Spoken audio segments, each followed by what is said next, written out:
coming in. Trey, what's your weight right now, and how would you say you're handling it, and how does it compare to what you were at the end of last year? Well, right now, got on the scale this morning, actually, 245. I feel pretty good carrying it. Last season, I ended the season around 227. So I put on a lot of weight, but I feel great. I feel amazing. Just ready to go play. And last year, the season's going on. You're having to transition to tight end and get ready for opponents and game plans and all that stuff. Now you've had all this extra time to get used to playing tight end. How much different is it? How much better are you at tight end, do you think you were when you're having to basically learn it on the run last year? Last year was definitely hard. Not being able to learn the little nuances of playing the position, of course, because you don't have enough time to sit and really coach details when you're getting ready for an opponent. But going through the summer and spring, part of the spring, just really learning how to block the ends, the footwork that you have to do, the hand placement, the striking, just all the little details that make you so much better than just being raw strength and just playing on athleticism. So maybe the last weight question. Do you remember last year coming in about this time, you said you were as heavy as you'd ever been and you were 215 at that time. Yep. In the spring before that, you were 205. That's 40 pounds in like 18 months. That's a lot. How did you put all that weight on in such a short amount of time? Really just eating stuff in my face. I mean, eating any and everything. I've said it before. Literally, I was just eating everything, drinking chocolate milk before bed, protein shakes, PB&Js, a lot of chicken and steak and potatoes. I love steak and potatoes, but just eating. And I mean, and also working out too. And I've transformed my body because it's not all bad weight. Like, it's not bad weight at all. I feel good. So that eating stuff doesn't work out for me. Nathan, this has been an interesting journey for you. I mean, got to be a dream come true to come in, get the scholarship, and now you're factoring in. Just talk about your journey and what it's been like for you.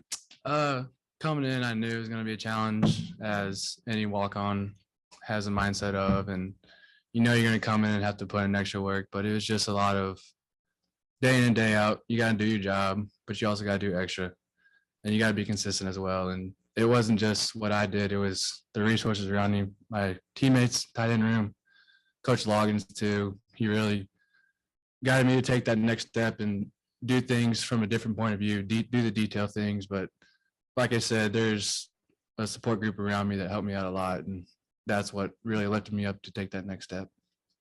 This is for Nathan. Dal was in here earlier and he said he doesn't like making comparisons, but I've heard some other people on the team compare you to Blake Kern. Yes, sir. Is it a fair comparison? In what ways are you guys similar and different? Kern's awesome. He was a guy that I was always around, and he had that same path to me as starting as a walk-on. So just learning from him was something that I really tried to do. And I'd say we have very similar traits as far as inline blocking, but we also, from a mindset, I tried to pick his brain when he was here because he went through the same stuff that I did, and whatever I could take from him, I did, because he was a huge help. And that was something that I really tried to take advantage of that past year, because he had a lot of success and he did a lot of great things here too as well. I don't think you've ever been targeted in a game, but you seem like you've got pretty good hands from what we see in practice. How much do you think you can factor in as a receiver? I think whenever my number's called, I'm gonna do my best to produce for the team. And I think Coach Loggins has prepared us to take advantage of the opportunities that we have. So if my number's called, I'm gonna do my best to put our team in the best possibility to win. Hudson, we've seen quite a few different faces in the tight end room over the last few years. You've been kind of like the one guy, steady force. But how would you say the tight end room looks now compared to the last several years? I mean, in all honesty, I think we have the most talented tight end room that we've had in a very long time. I mean, you got us three, and you also have Tyrus Washington. We have a lot of other guys in our tight end that, factor in and do well. But I mean, we have a good group of core guys. I mean, that we can get in there and we can run a lot of different personnels out of it. So I'd say that we have probably the most talented tight end room that we've had in a very long time. Nathan, you think you began your career at Illinois State, is that right? Yes, Could you sir. kind of give us some insight on, there and then how you made your way to Fayetteville? Started there, was at scholarship, and went through kind of a little journey. I wanted to play at the best level, and when I came to Arkansas, it reminded me of home the most. So when I got here, things kind of fell in place for me, and it was a bit of a transition. You have guys at that level that are good, but when you get to this level, it's everyone, and especially the interior guys, those front seven, that you kind of realize like, hey, I gotta move those guys as well. So you kind of got to find that balance of performing at a high level all the time, especially down here, because there's a lot of depth too. That was the thing I had to adjust to well. Up and down, 1 to 3s.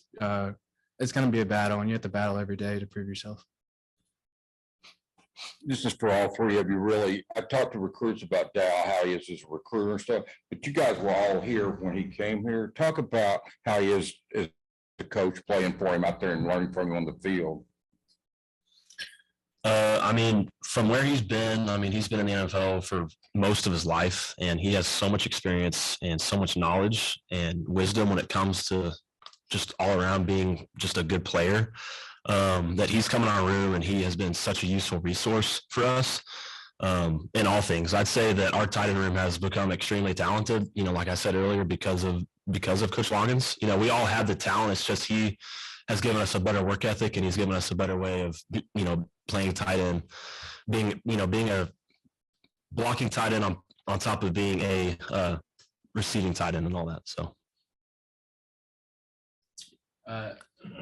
Coach Loggins, it's funny because he'll point out stuff that I never really realized about football. He'll point out because he has 17 years or so experience in the NFL, and he'll say stuff in meetings where I'm like, I don't know why I never noticed this, but it's those little details that he points out that really makes you think during a play. It's like squeeze my knees, keep my elbows in.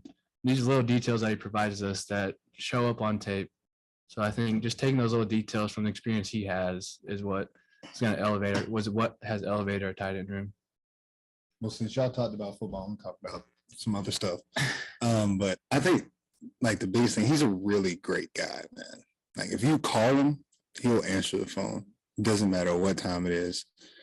And if he doesn't answer the phone, he'll text you back, "What's up?"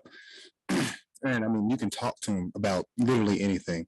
Pick his brain about just life in general, and he'll give you some great knowledge. He's just a well-rounded guy, loves his room, loves his players, treats them all the same, doesn't really have favorites. He just loves all his guys, and I really appreciate him.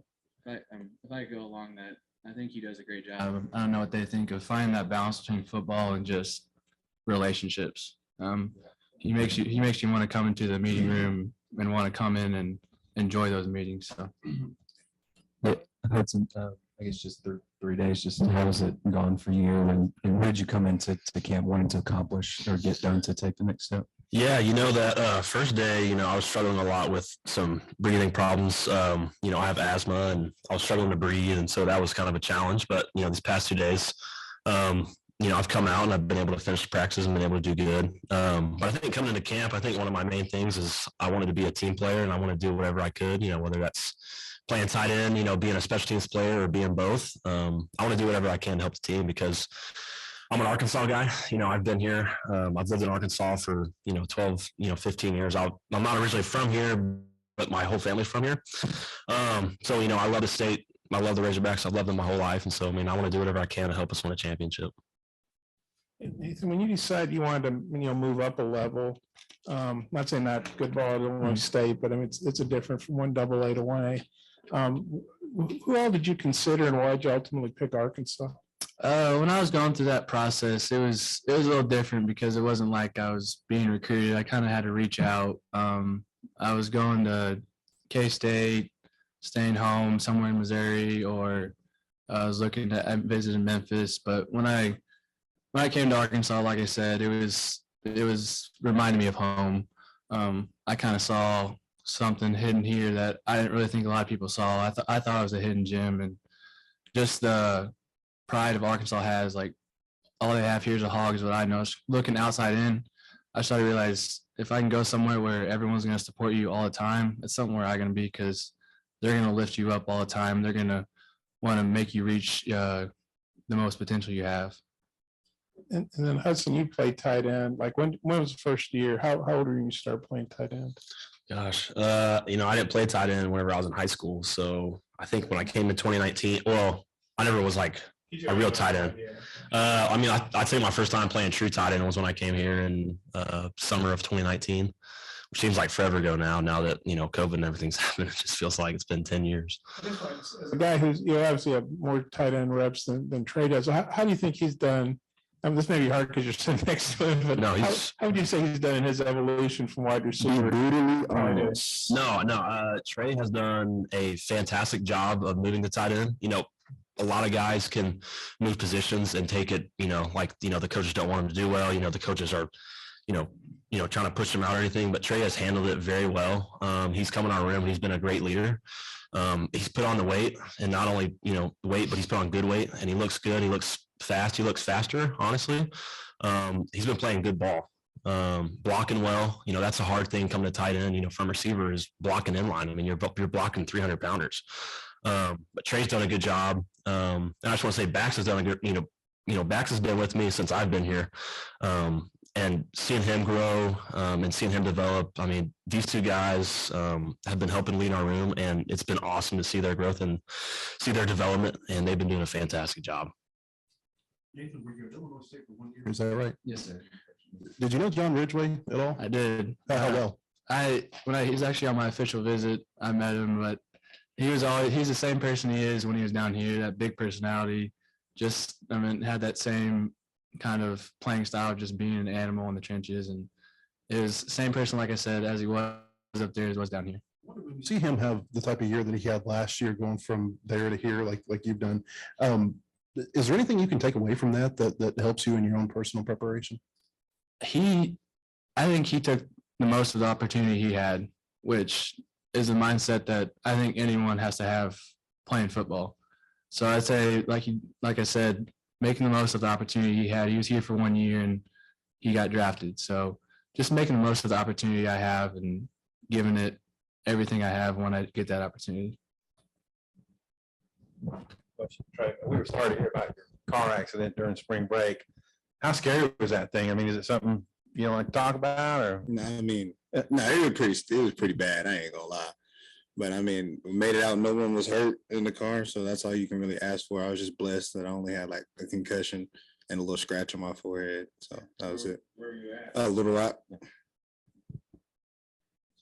Any of you guys that might have some insight, just thoughts on Ty Washington? And kid looks like he's physically impressive already for a young guy. That boy is gonna be a problem. He's going to be good. He's definitely a hidden gem coming from Georgia. I don't know how highly recruited he was out of high school, but I think we got a really good tight end for the next couple of years. He's going to be a problem for the SEC for sure. One thing he does well is ask questions. Yeah. He's always asking what he can do to get better. And if he continues to do that, especially as a freshman, the ceiling's high for him. Yeah, and I've kind of just tried to, take him under my wing. Actually, he's staying at my house right now, just because we're in camp, and I just want to talk to him and really try to help him through this whole thing. Because I mean, camp is not easy. It's not for the weak-minded. It's a grind, and he's going to hit a wall eventually. And I just want to be there to help him get through it, and teach him more about the ball, help him with signals, help him with plays. Just try to make him the best he can, because he can definitely help this team. Nathan, you're on scholarship at Illinois State. You come here as a walk-on. How big a deal was it to get a scholarship at an SEC school? It was awesome. It was a kind of a surreal moment. Just kind of trying to figure out my future, and things kind of fell in place. And to get a scholarship here, especially at a place where a guy like Brandon Burlsworth set that standard of walking on, is something huge. So to get that, like I said, is a surreal moment, and it was an honor to do it, and very thankful for the opportunity I have. Remember, did Sam call you in, or do you remember what was like, how did it happen? It was a end of spring meeting, and it was brought it up just during the meeting, and I went along with it, and it was, like I said, it's a very surreal moment. It was one of those moments where you just keep smiling. So. Thanks, guys. Great job.